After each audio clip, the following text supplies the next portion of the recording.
how did you decide that, for example, coral degradation is something that you want to explore? Because we don't live underwater, we don't necessarily appreciate it as much. I love them more than pandas. Sorry. Very Sorry. controversial opinion.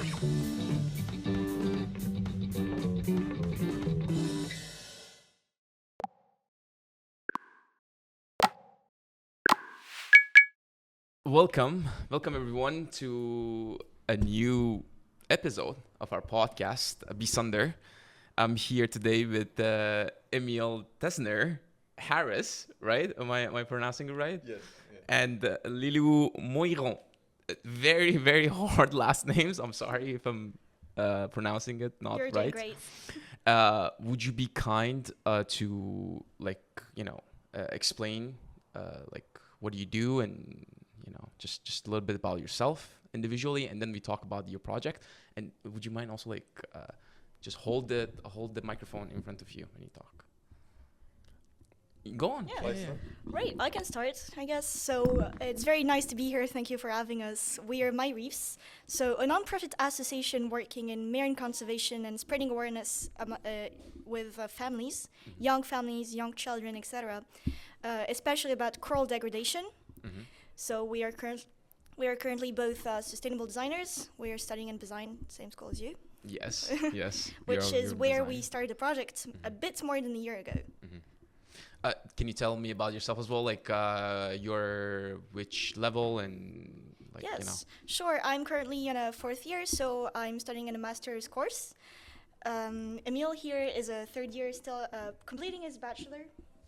And Lilou is French, and I'm English. Nice. So we have a European, organization. Okay, perfect. And let's jump into the MyReef. Based on what I had experienced and what I had seen, you guys, generally superficially, what I observed was basically you guys have some sort of a workshop for children. Would you mind explaining where did that come from? Where did this start? Let's say, where did this start? MyReef. So it started as a project with design for UNOC, for the UN Ocean Conference that happened last year in Nice, so 2025. Mm-hmm. And that was a very big event that the UN held to really promote the protection of the ocean. Okay. And we were asked by the university to come up with different projects to imagine new ways that we can protect the ocean, bring awareness about the ocean, and deal with different problematics that we're currently encountering. And we then started sort of exploring different ideas, different problematics, and we started really looking at the coral degradation problem. How did that came up? Exactly. How did you decide that, for example, coral degradation is something that you want to explore? Yeah, it was a whole process. Actually, we started the project working on kelp because we know we wanted something that was placed in the same location that we studied, so in the Mediterranean. And currently in the Mediterranean, what is mostly represented in the biodiversity is kelp, so an algae. And most restoration projects are around that same plant. We also knew that there was a bit of coral in the Mediterranean, but mostly in the tropics. And that actually caught our attention because we wondered, well, what about it? Since everyone's talking so much about kelp, is no one actually doing anything about the corals?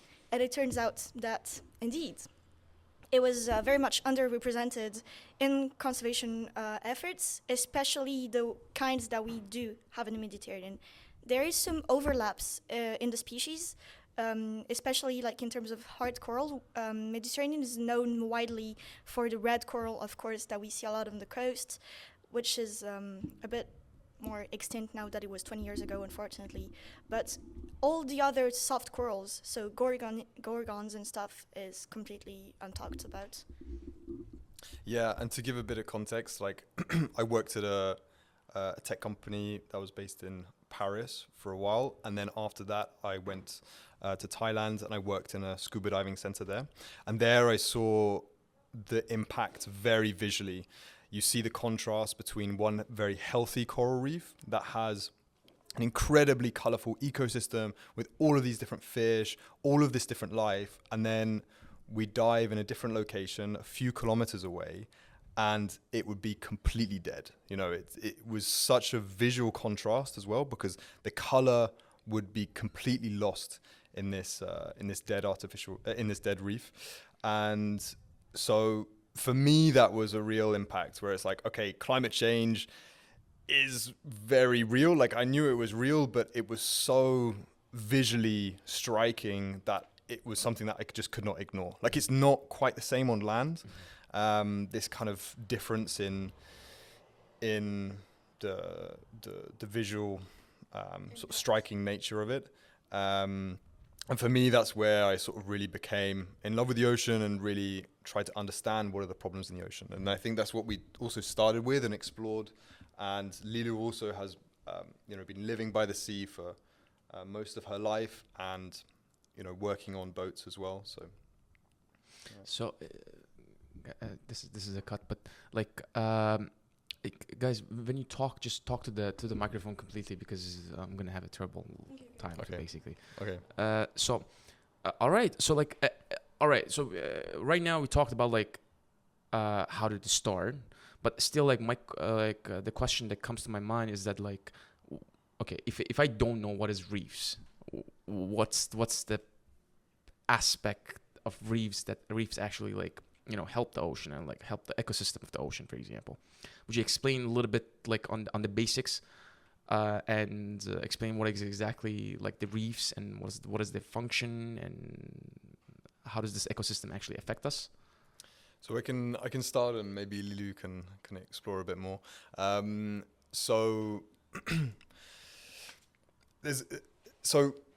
Reefs are, and especially coral reefs, are basically home to 25% of all marine life.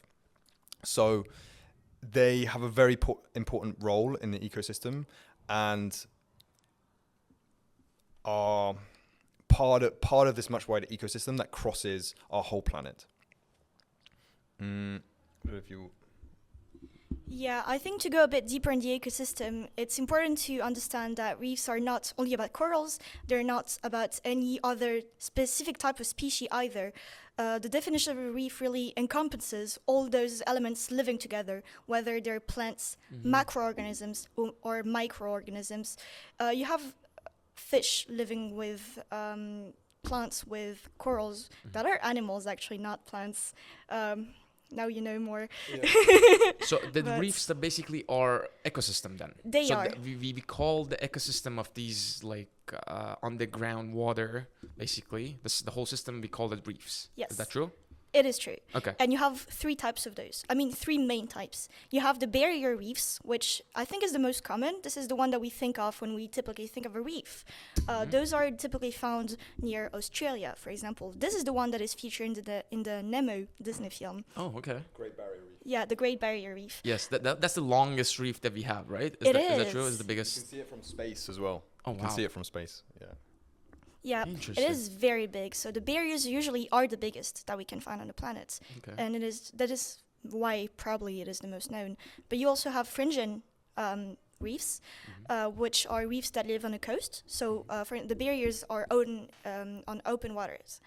And then you have the third type, which is called atolls, which is reefs that are on the underwater volcanoes, basically, that you So can find in Polynesia. you mean it's been made by volcanoes, or like they live next to the volcanoes? No, of no, the they underwater? live near the volcanoes. Okay. And the fringing, you said, what is that? They're exactly? on the coasts. They're on the coast. They're coastal reefs, Mm-hmm. which we can find mostly in Indonesia and mostly peninsulas, Mhm. because you have a lot of coast over there. And why is it? Do you know why is it the barrier is the biggest reef that we have, the ecosystem?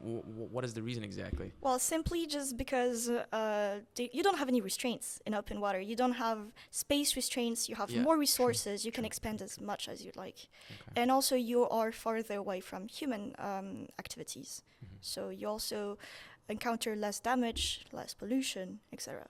Mhm. And you said the biggest barrier we have is in Australia. Correct. And would you talk about this? Is it still like alive? Is it still like of course it's alive and everything's functioning, right? Is there? Yeah, I mean, it is still alive, but it's really, especially the Great Barrier Reef. I mean, every single reef across the world is experiencing coral bleaching, and that. But before the next, what is bleaching? Because I know I kind of know what's happening, but like Yeah. Well, just just to wanna- remind the public, I think we can go over the basics of the corals. I would love to. Yes. We can start from the top, actually. Yeah, let's do that. Let's Yeah, do that. Let's sure. Let's go from the top. Well, as I said previously, corals are animals; they're not plants, which is a common misconception among the public. I think, at least we. Very tiny animals. Yes, I was about to say. So the reefs are composed of individuals of corals, and each individual has actually multiple individuals on itself. Okay. So you have basically, if you picture a coral, you might see something shaped like a tree with a lot of branches. What you are seeing is actually the skeleton of the coral. Wow. Okay. Yes, the branches are actually composed of the calcium that the coral is producing. Then you have the skin that is covering the skeleton that is giving it its color. And on the skin, you actually have small individuals called polyps. Those polyps are circular and they live next to each other on that skeleton that they're producing. And they also have something with which they live in symbiosis with, which is called zooxanthellae. Okay. They're tiny algae that live under the skin of the corals. Not all species of corals have them, but they typically do. So it's not visible. It's not. It's invisible. Okay. Or, I mean, you potentially can see it, but you have to, only with cameras, and you have to zoom, and you don't necessarily need a microscope, but they're very tiny. And this is what gives the coral its color, actually. And when we're talking about bleaching, what happens is under stress, so either caused by pollution, mostly heat, or something else, the zooxanthellae are expulsed from the skin. They're expelled. Basically, the coral releases them, and because this is what gives them their color, they turn white, because their skin is actually transparent, so you can see the skeleton, which is white, because it's calcium.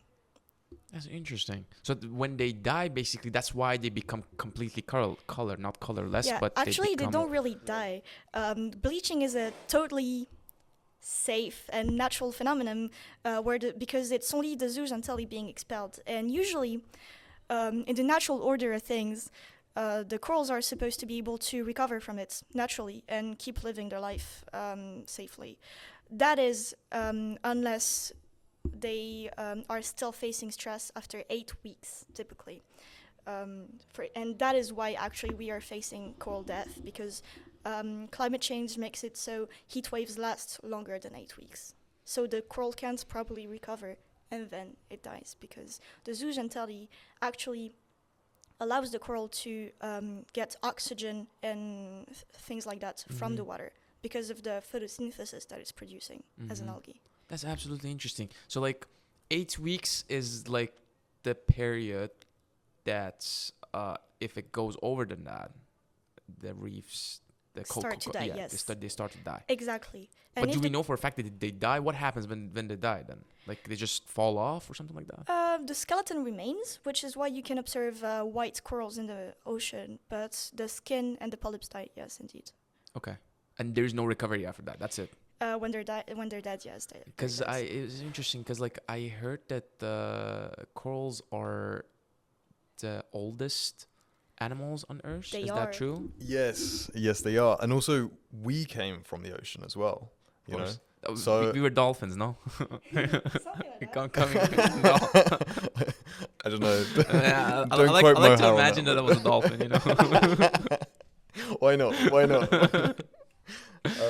And it makes sense because actually over 95% of the biosphere is within the ocean. Okay. So we think of the ocean as like this kind of place where we fish and, you know, have nice tanning places next to the sea, but it's such an important ecosystem that affects everything that we do on Earth, on land as well.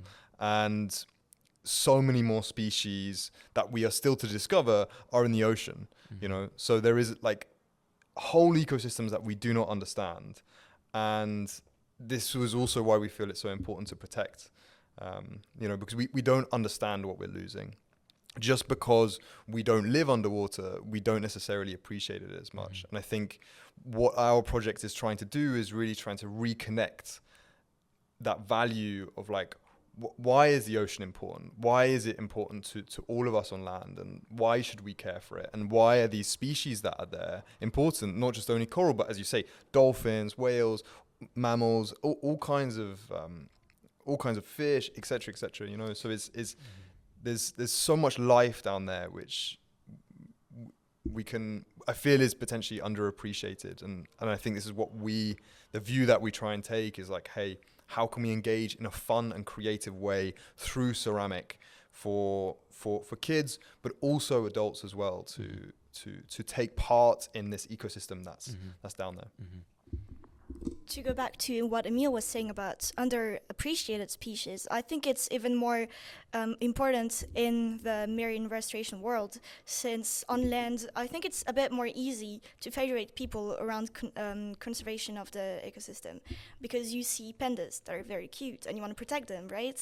That's why they're the WWF flag, because it makes people care more. But once you actually get into the ocean and you see all these weird creatures, and not even weird, like actually scary or microscopic, how do you make people care about sponges? How do you make people care about sea monsters and microbes and bacteria and algae? Honestly, I love them more than pandas. Sorry. Very Sorry. controversial opinion. I know pandas are cute. I love them too, but it's just like because I was looking at them last night because of this podcast. It's fantastic. I mean, they're so colorful. It's like They it's are. They amazing really are. just to see them, and God, it's great. Yeah. And but what I want to know is that what is this ecosystem does exactly? How does sustain life? It sustains life. Well, it works in the different stages. First, you can go back to the corals and the algae and etc. All the things that creates habitats, food, oxygen, and everything that is the basic needs of life. So that there's that. Then you have the other shelf, which is typically sea mammals or bigger fish, etc., that can participate in the ecosystem by not only creating fertilizer in the soil of the ocean, in the seafloor, when they die. For example, whales do that. When they die, their carcass goes into the seafloor, and it helps become a reef in itself, actually. It fosters life. And this is the cycle that happens there. And it also helps us on land by creating our oxygen. We call the ocean, the earth, lungs for a reason, basically. How long does it take for the reef to actually be built? Not built, but like, I don't know, to reproduce? Is that it? Is that the word? Kind of, to grow. To grow? To grow in the healthy individuals. It depends. It really depends. Some species of corals grow faster than others. The tropical corals typically are much faster than the ones that we encounter in the Mediterranean, especially because of their difference in composition. Earlier, I think I mentioned soft corals and hard corals. True. So hard corals is the one which their bone is made of calcium, and soft coral is made of cartilage, like our nose, ears, etc. And they both grow very differently, which is why in conservation as well, the stakes are not the same, the methods are not the same either, and the ecosystem itself is really different. Do we know for example, what is the function of these two different corals, like the soft one and the hard one? Yeah, for example, to give an example, the fish don't interact the same way with both. So soft coral, the coral is more feathery, and it helps hide the fish in a different way, and it bends in the currents Like in a in different Nemo. ways. Oh well. Like Finding Nemo. Yeah, exactly. Oh, actually, when you're talking about Nemo as well, a fun fact is that corals are actually siblings to jellyfish and anemones. Anemones. Is that okay. the word? Yeah. And they share a lot of DNA, and they're in the same family of Cnidaria, if that's how you pronounce it in English. But that is where the gene of the soft thing in the current comes from. Then you have the hard coral, which interacts differently with its environment. I also just want to mention, like Lilu mentioned about the whales, and I learned this recently, that actually there is some organizations out there, like that are using AI to translate the whale's language. So we know that they have names for each other, and they talk to their family, and potentially in 1 to 2 years we can understand what they say, and we'll have the means to communicate with them as well.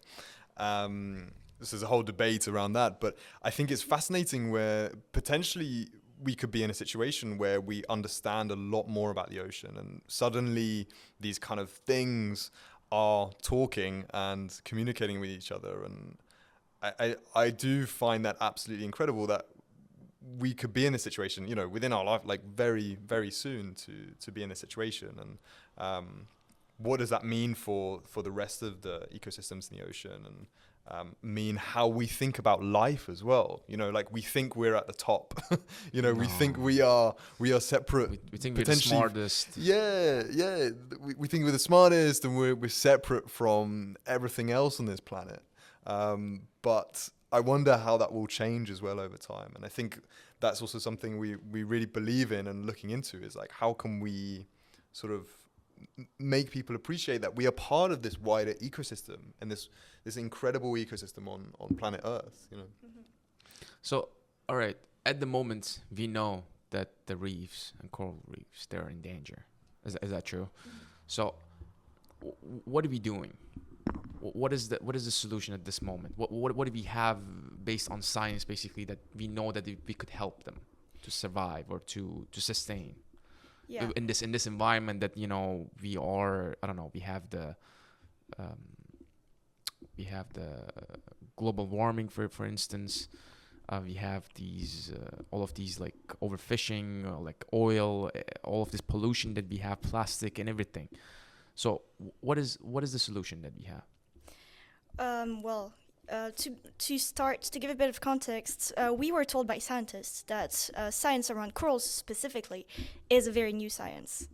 It has started very recently. People are only looking into it since like a few decades, really. Mm-hmm. It isn't nearly as old as other sides of sciences, and you can even tell that marine biology in general is pretty new on a scale of things. So for now, what the scientists are doing, and in general, like people, because you have a lot of initiatives that are taken by not only scientists, but they kind of all share the same concept, which is microfragmentation. The way that it works is basically through cloning an individual.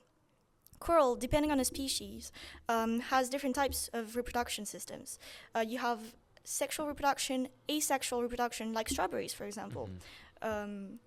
And you can use that to make them reproduce way faster, create individuals of the same DNA pool, and then plant them as fast as possible to kind of mitigate the impact of mass death phenomenon. Mm-hmm.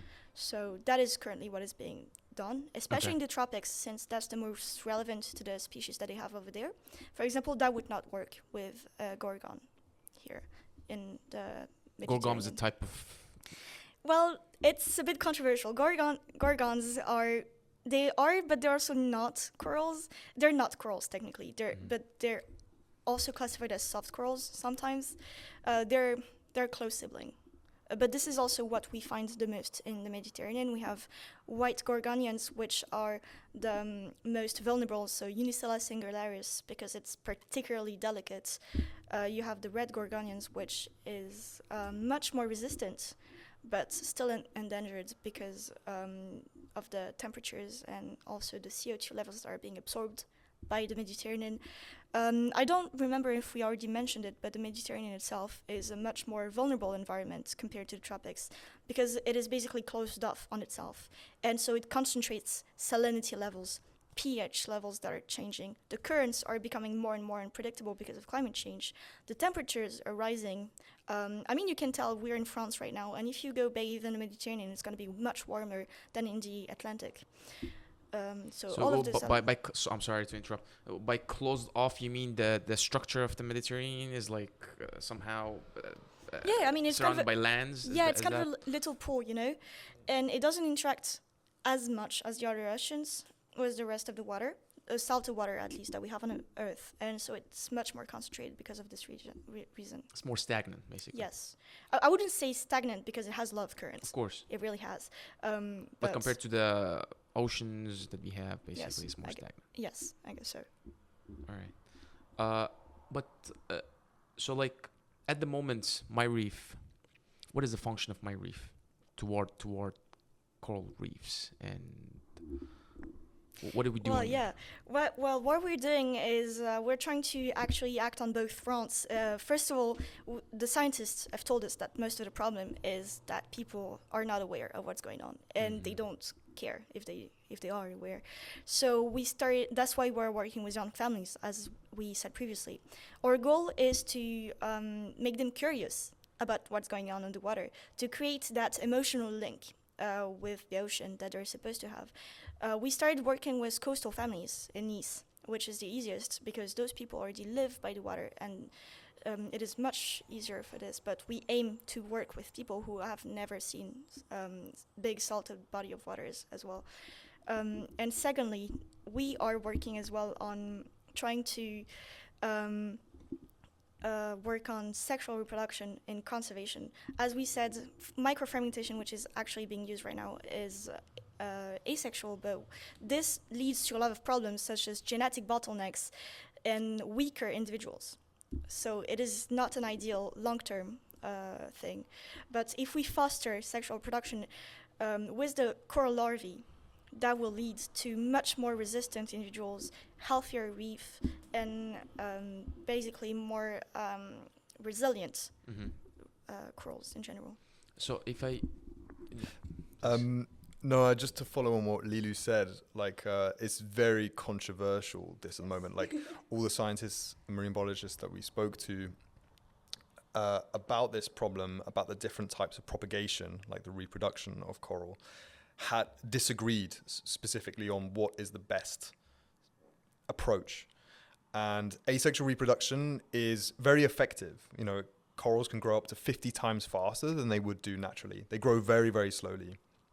You know, I think it's an inch a year. So it really depends on the species. For example, some species grow 1 centimeter a year, some 10, some less than 1 centimeters. It really depends. Yeah. So it varies, but it's very, very slow. So the asexual reproduction solves this problem by going very, very fast. So especially in reefs that are completely dead or they're dying, these conservation efforts know that if they use asexual reproduction, they can have a lively reef potentially in a few years, and the fish start to come back, etc. However, the problem is that we discovered is that the genetic diversity of that reef is not different. Asexual reproduction is cloning something, so it's the exact same genetics as the coral that you clone it with, and we sort of came to the view that actually the genetic diversity of corals and keeping that as diverse as possible is incredibly important, because it allows for, even if a certain coral, for example, is not heat resistant. So there's this big debate, you know, you should asexually reproduce the best corals that are heat resistant, they can potentially deal with the higher pH level, etc., etc. But then you sort of reduce the genetic pool that the corals have, and for future problems in 100 years or 200 years that we cannot think of now, or how the world is going to change, there's less and less genetic diversity to potentially deal with and adapt to these other changes. So it is a very good thing to do, asexual reproduction, but it feels very short term. It is very short term, and it's short term also. The short termness of that is great for investors as well, because they can see, hey, I put down this money, 5 years time, we're going to have an amazing reef, blah, blah, blah, fantastic. But as soon as a heat wave come or some other kind of event, it can completely kill the whole reef again. And the question is, you know, what is the right approach? And we take the view that actually sexual reproduction and mixing the genetics of these corals is the most important, even if it takes longer. But for the future of the reefs over the next few hundred years, that's critical. Yes, we were very inspired by a project of a scientist in Monaco called Lorenzo Bramanti, who was the first that we saw, actually. There might be more, but this is the first one we come across, working on sexual reproductions with caves. It was a very interesting project where he had those huge cubic metal structures that he put in the ocean, and he stuck the coral individual on the roof, and you had this half door that was closing half of the cube. To let the water flow still, so the corals could be healthy, get nutrients, get everything that they needed. But then once they released their own larvae, they would not actually get into the currents in the open ocean. They would stay in the box and they would reproduce with each other. And this led to higher reproduction rates and healthier individuals, even in a short term. That's what he at least measured, and that So was fascinating to This see. this cave is under the water basically, Yes. and then they. It's an like, artificial cave. It's a yeah. metal box, basically. Okay, so That it's is trapping the isolated larvae. environment to basically reproduce the. Yes. And Lorenzo is great because we came to him and asked him, because we've spoken to all these other scientists before who told us about asexual reproduction technique. You know, it's 90% of all the coral restoration projects are asexual reproduction. And we sort of had this conversation with him, and he was like, no, this is crazy. Like he was very much firm on the view that sexual reproduction is the way, and we should try and save all types of corals. So he's working on a very endangered type of coral, which is facing extinction, you know. And we were like, why try and save this? Why try and save this, you know, coral which is going to die? Because that's the logical kind of step, right? It's like, why save something that's going to die? And I think his view is very interesting, and I think we've over time sort of come to adopt that view.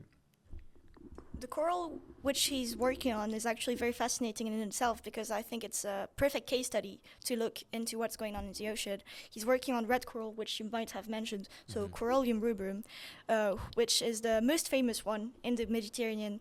And the reason why it has disappeared is actually, it has nothing to do with climate change. I mean, it does, but not mainly. It is disappearing because of overfishing.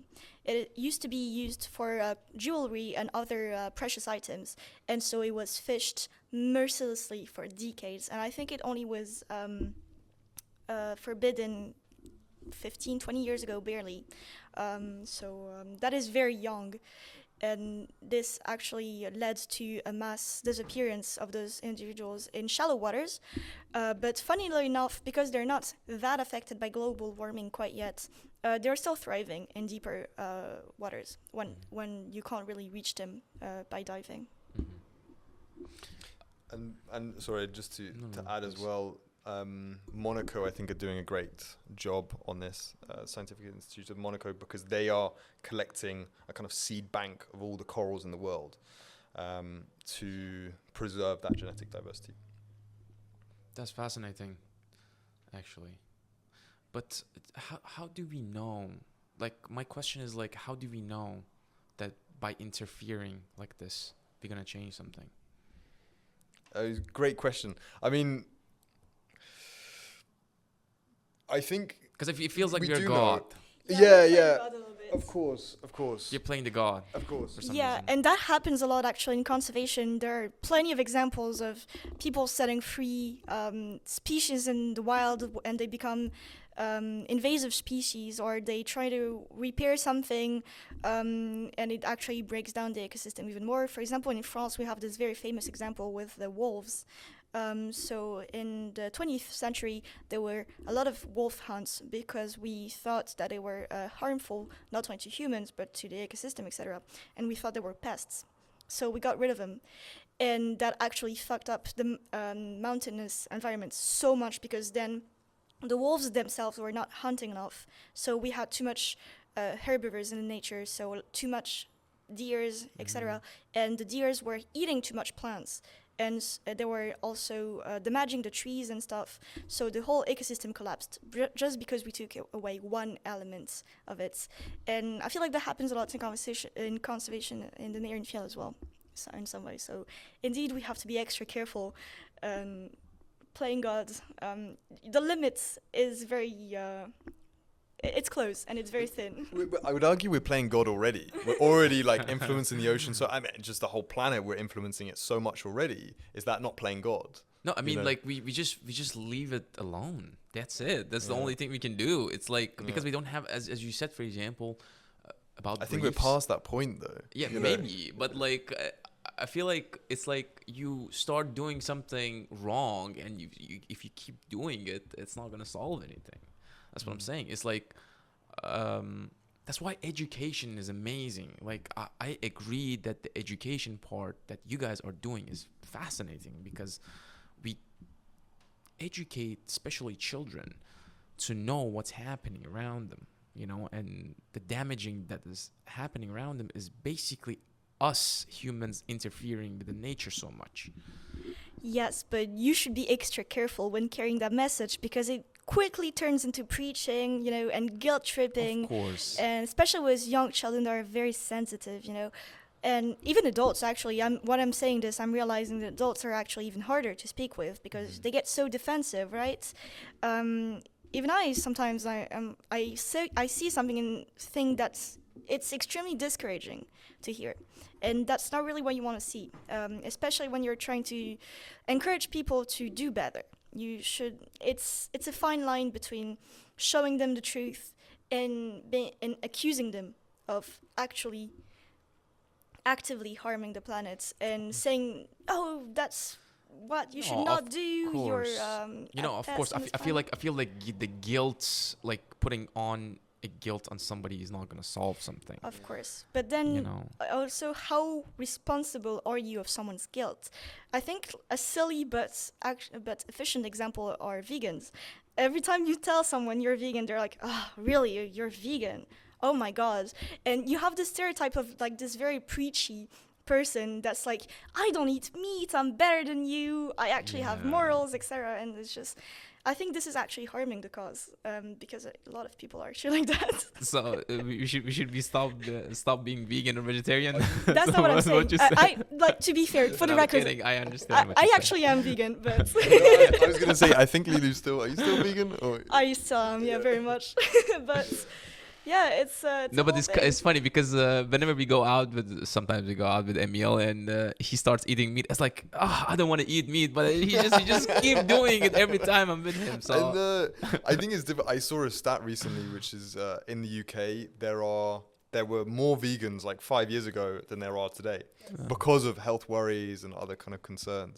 So it is really difficult. You know, we want to. I think all of us care about the planet. We want to be good humans. We want to do good things, but we live in a society which is sometimes very hard to do that, and we're told so many different things and thrown so much information all the time that it's very difficult to make decisions. And I think that's one of the aspects that we really try to think about is, hey, how do we do this educational part but make it very much about them and not this preachy thing, and really do it so they can see the ecosystem, they can see the ocean, and they can actually have an impact, you know. Like, I think that's our core mission is, hey, you can make this, you can come to our workshop, do a ceramics thing that you know, really like, play with it, touch it, blah, blah, create something, and then you can put your thing in the ocean and see it grow and help this ecosystem. And, you know, your tiny ceramic that you create in our workshop has an impact, has a tangible impact in the ocean. You know, like, we're bombarded with, hey, you need to do this, blah, blah, blah, all the time. And it's like to give an outlet to say to people on a very basic level, and children on a very basic level, actually, you can do something, no matter how small. This tiny thing that you've done does have an impact and can help the ocean. And I think that's the core of our project, really, is like, how can we empower especially young people to say, hey, actually, you can make a difference, even on a small level.